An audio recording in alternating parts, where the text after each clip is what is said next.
Today I'm going to talk about how to create little squiggles that you see on the sides of bottles and such. There's a very simple technique that I like to use.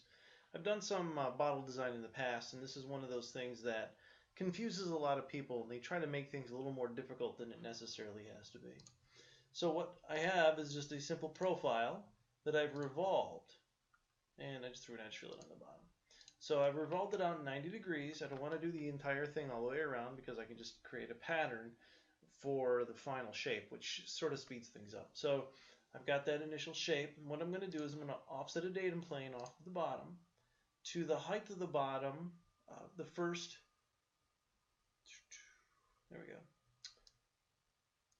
the first little squiggle. Now those little squiggles that you see on bottles, those are meant to help the bottle compress so you can crush them down for the sake of not filling up your recycling bin too quickly or any bin that you toss them into. So that's why these shapes are very important in the bottle. So I offset a plane. Now that I have my plane, I'm going to go into curve and I'm going to do an intersection curve. I want to intersect a single face. I want to intersect this outside face with this datum plane. Now that I have that in place, next thing I'm going to do is I'm going to use this curve as a reference for this offset in curve or offset curve in face. And I want to set this to variable because I want a variable offset. And I want to set this offset type, law type, to cubic along a spine. So the curve I'm going to offset is this curve. The face that I'm going to offset on is this face.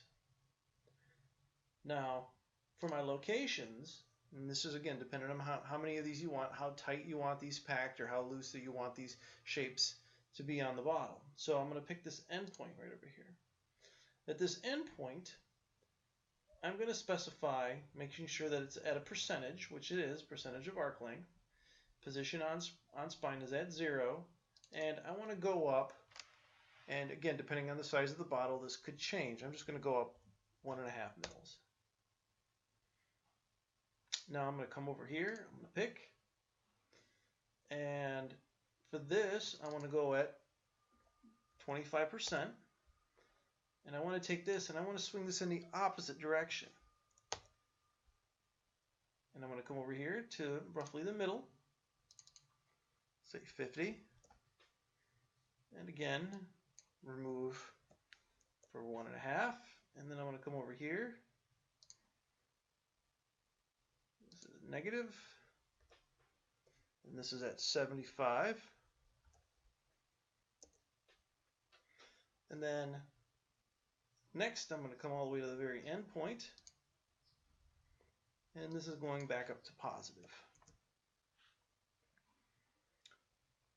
So this is just telling me that, yeah, I'm making this squiggly, making sure you don't do anything that self-intersects, and that's fine. And depending on the options that you have here, I have a chordal offset, I can say arc length offset. Again, if you have curvature on that, you can change the way that this thing offsets, geodesic, tangential.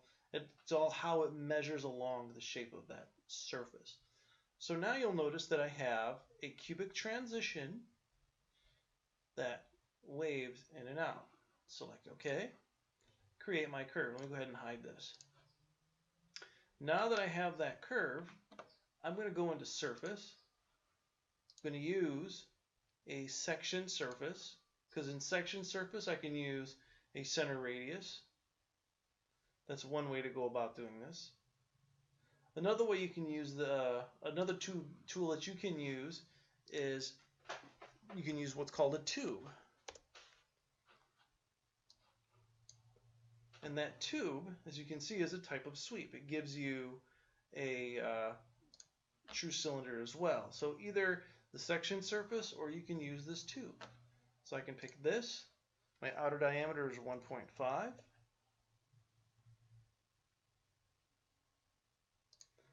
Boolean, I want none, and I'm simply going to select OK. So as you can see, I have my tube. Now, if you want to I'll make it a little bit bigger so it's, there we go.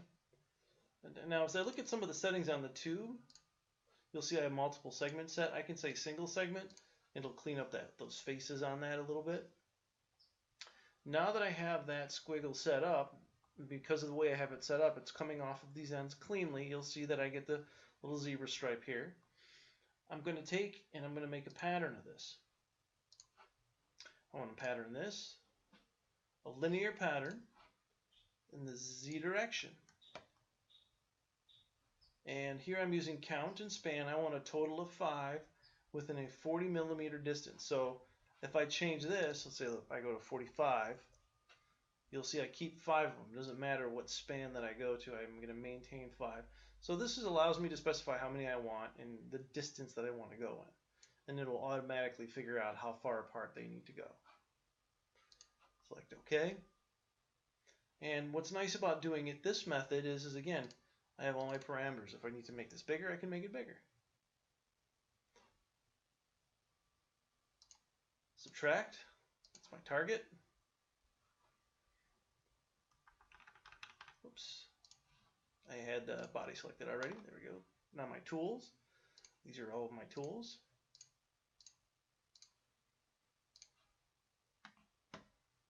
And to finish it off, you would just simply put in some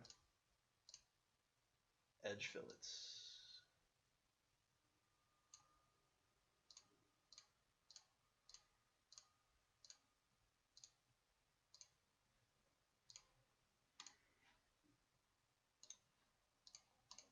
Now,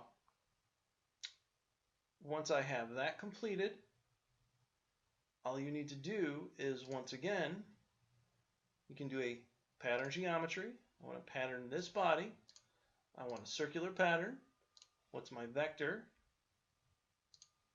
That's my vector and my point. I want a total of 4 at 90 degrees out.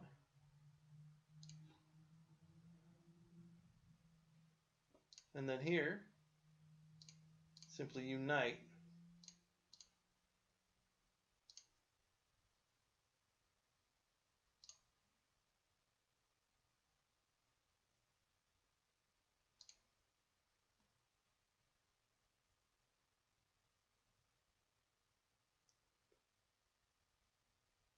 Now, if I need to make a change, I can go into my offset and face. There's my curve, and I have all of my parameters here. So it's fairly simple. I can come in here and say, well, maybe I want this to move up drastically higher because I want a much sharper shape that's coming in and through. So we have a very easy, simple method of creating patterns on a face. Very quick, parametric.